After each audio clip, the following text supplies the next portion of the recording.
I'm just gonna jump right into it.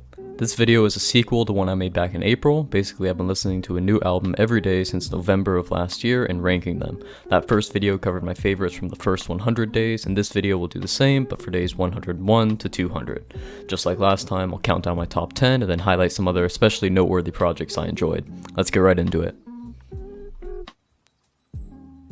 First up, at number 10, is the debut album from Magdalena Bay, Mercurial World.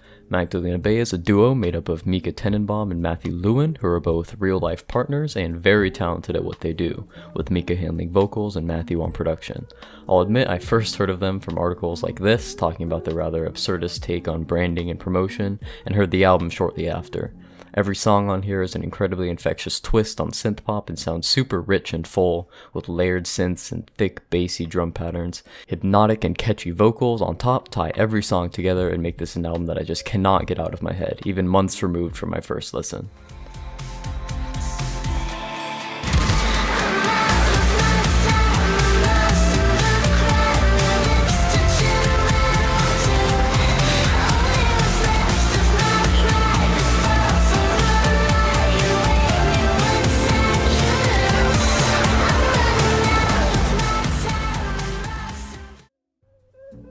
Next up, despite only being an EP, packs enough punch to deserve its spot here and then some. Rapper TK Maidza's Last Year Was Weird Volume 2.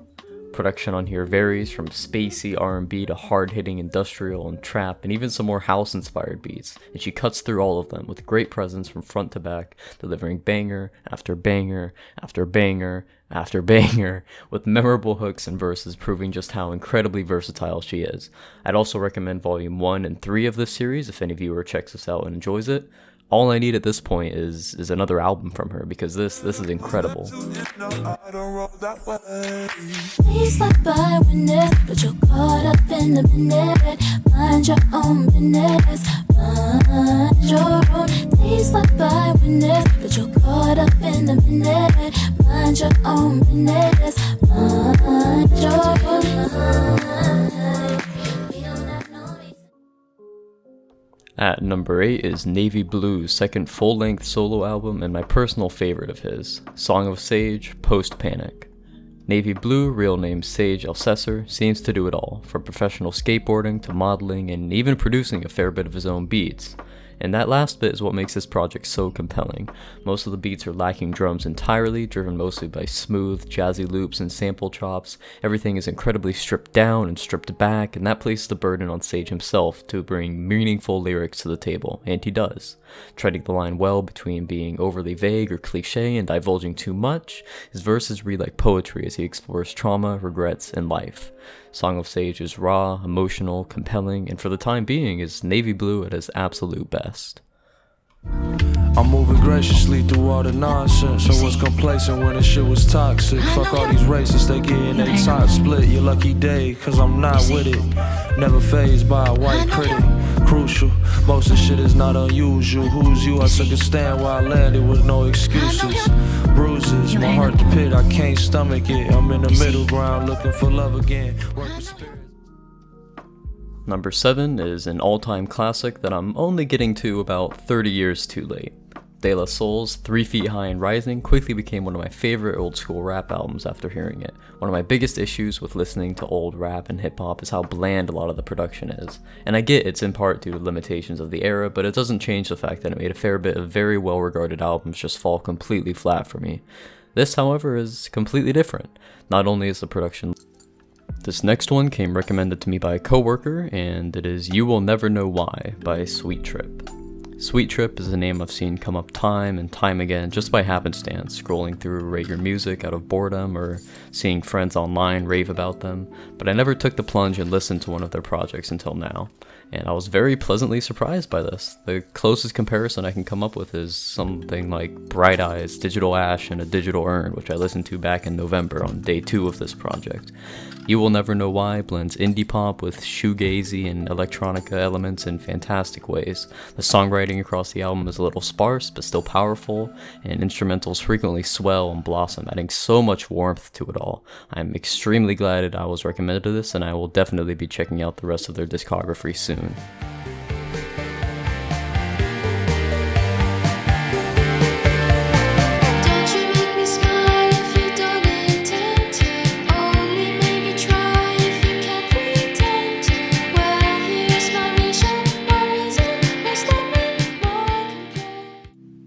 Number 5 is the most recent of all the albums in this top 10, Pusha T's It's Almost Dry.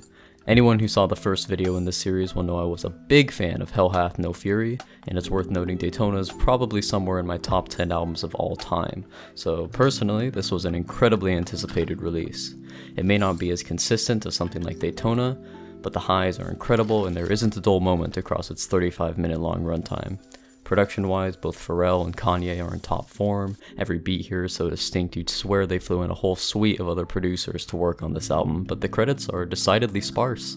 Lyrically, Push does have a couple misses, like on Scrape It Off, but even those are still experimenting with new and different flows and pull them off well enough to avoid most criticisms I can level at them.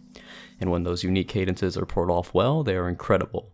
Neck and Wrist is one of my favorite songs this year, not only because of the absolutely filthy mid-tempo Pharrell beat, but the unique flows and rhyme schemes brought by both Push and Jay-Z. It's Almost Dry is proof that one of rap's best is showing no signs of slowing down. Shout to the branches, Antoine and Sean. Some niggas play different, involve your mom. Sister, aunt, niece, duct tape them all. We only in the sport to be LeBron's. When you used to platinum, that gold be bronze. Your favorite rappers dressing like Comic-Con. These necklaces is different from charm. Number 4 is yet another recent release and one that I cannot stop coming back to. Denzel Curry has long been one of my favorite rappers and one that seems constantly dead set on reinventing himself and proving that he is as versatile and deserves just as much praise as anyone else. And with his latest album, Melt My Eyes, See Your Future, he does just that. Every album of his has a very distinct feel and atmosphere, and on Melt My Eyes, the beats are eclectic, softer, and more introspective. His flows are just that, loose and free-flowing. This album is sleek, refined, and yet still novel. It feels futuristic, but in a 5 or 10 years from now sort of way. With producers ranging from JPEG Mafia to Robert Glasper to Thundercat, the sounds here are diverse, but all mesh together incredibly well, creating an album that is a shining example of being greater than the sum of its parts.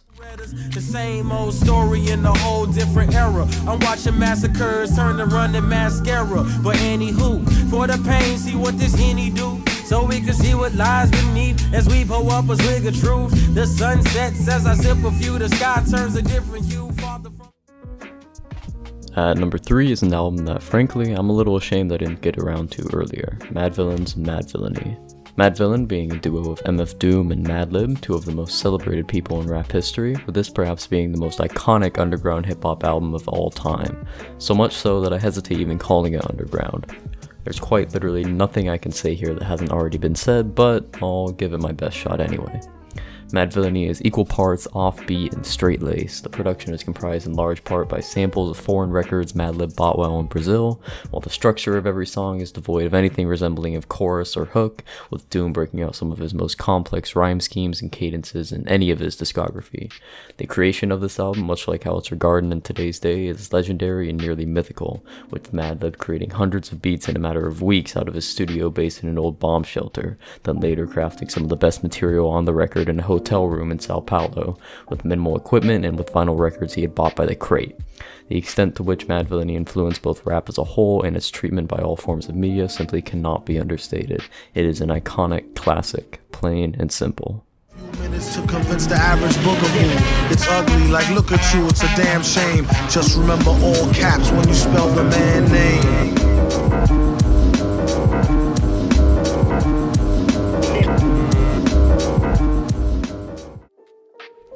The runner-up in this list quickly became one of my favorite rap albums ever and has only grown on me since. The only full-length collaboration between Pink Siifu and Fly Anakin, Fly Siifu's.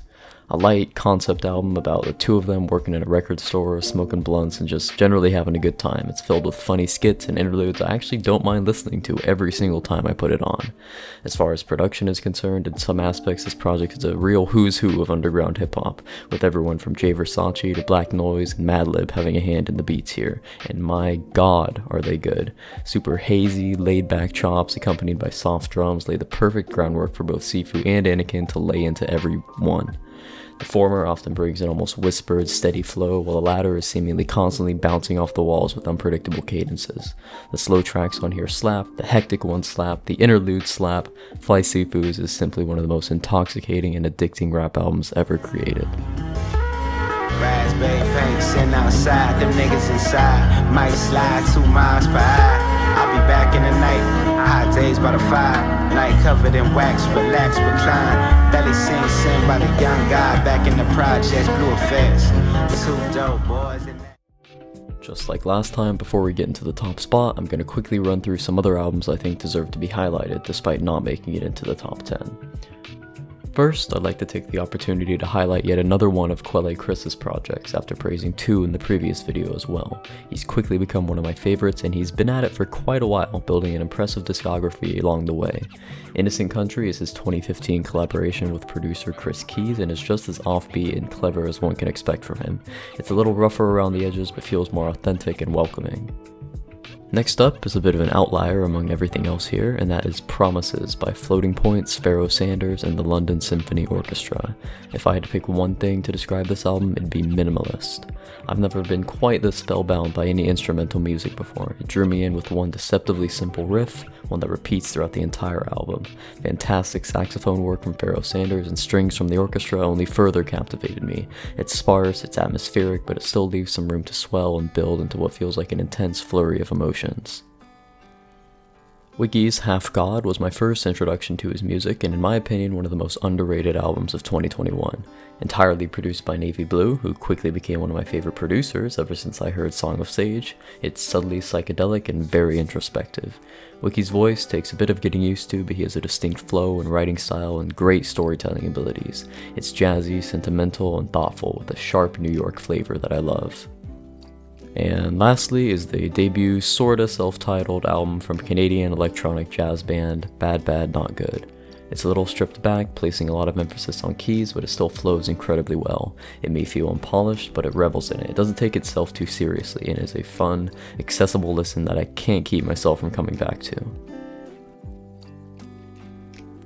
The top spot on this list belongs to my favorite album of this year and one that I honestly did not expect myself holding in such high regard. Big Thief's Dragon New Warm Mountain I Believe in You may have a mouthful of a title and an equally intimidating 80-minute runtime, but it is delightfully unencumbered by those facts.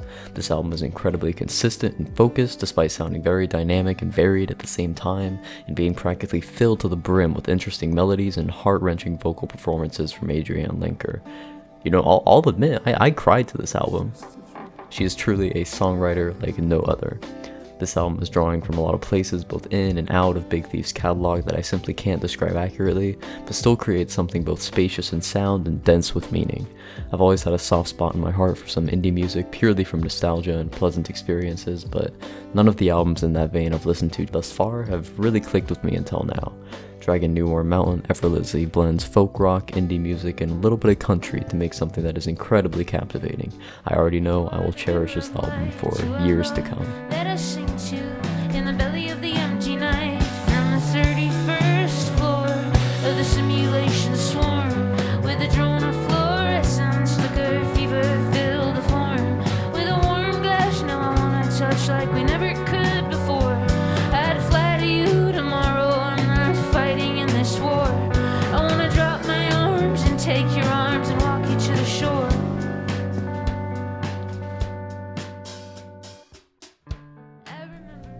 And that's it for the second installment of this series. I'll return with another video when I reach day 300. It's great getting to expose myself to all sorts of different music and really expanding my knowledge, understanding, and enjoyment of it in general. If you like this video, I have a couple others up right now, or you can catch me live on Twitch or join my Discord server, both in the description. That's about it. See you all next time.